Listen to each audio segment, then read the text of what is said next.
A year ago today that the first case was confirmed in the US up in Washington state, and now today more than 400,000 dead, and a new administration which is sending that message that it's getting down to work and contrasting what it's doing with what the previous administration was doing, and that plan that Joe Biden talked about in that tweet there, a 21-point plan, he said, driven by science, data, public health, not politics, and it will be about vaccinations and treatment and PPE, those executive orders.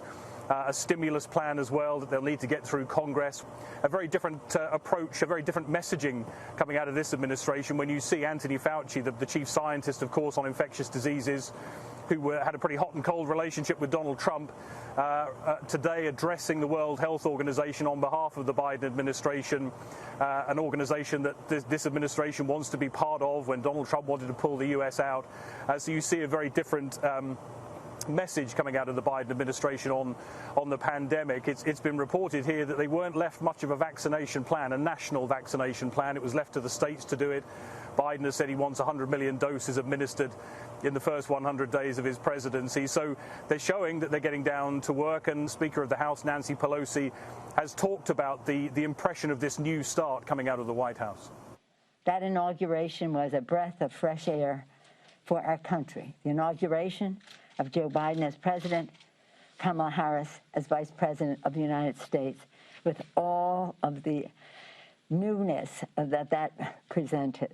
First woman, first African-American woman, first Asian-American woman, the best. Not just about demography, but about quality of leadership.